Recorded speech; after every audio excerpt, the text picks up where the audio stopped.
Welcome and thank you for joining me. I'm Gerry Oginski, a New York medical malpractice and personal injury trial lawyer practicing law here in the state of New York. Today's topic is a little bit different. It involves a case that I lost at trial and I want to tell you about it. You may say, why are you telling me about a case you lost at trial? Well, it's very important for this reason. When you're searching for an attorney online, you need to know and you need to ask the attorney questions about how often they try cases. You need to ask them about the cases that they've won and, importantly, the cases that they've lost. If the trial attorney you are considering has never lost a case before, either they are the best attorney on the face of the planet, or I would seriously question how many cases they actively take to trial. So let's get right down to it. This was a boating accident case. My client was friends with another person who owned a boat, and they went out on the south shore of Long Island for a boat ride. It was a beautiful day. And during the course of their day, came across another boat who was approaching in the opposite direction. Depending upon whether the hull of your boat sits in the water and proceeds or sits above the water and proceeds, and also on the speed of your boat, will determine the size and the extent of the wake. Now, why is this important? Because when two boats approach each other from opposite directions, they're going to encounter each other's wake.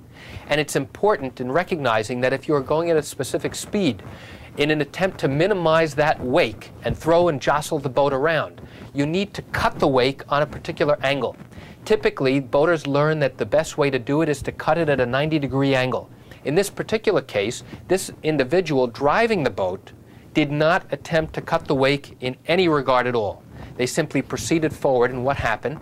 The boat literally was jostled back and forth, and my client was thrown about, suffering a fracture to her leg that resulted in the need for hospitalization and surgery, and she was out of commission for a number of weeks. Throughout the entire litigation, our experts were telling me that the boating procedure used in this particular case was not proper.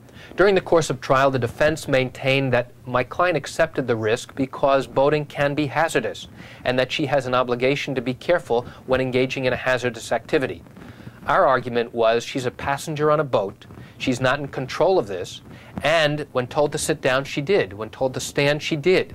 So she did everything that she was told to do, and she had no control over how the boat was being operated. Despite bringing in experts into court in Nassau County Supreme Court in the state of New York, which is the trial-level court, the jury determined that my client was not entitled to be compensated, and in the state of New York, if we cannot show that there is liability, then you cannot obtain compensation for your injuries. What's the take-home message? Even though you feel you've been injured as a result of somebody else's wrongdoing, and we have experts to support our position, it may be a situation where a jury simply does not agree. And that's it for today's video tip about a case I tried and lost in Nassau County involving a boating accident case on the south shore of Long Island. I want to thank you for joining me. I'm Gerry Oginski. Have a great day.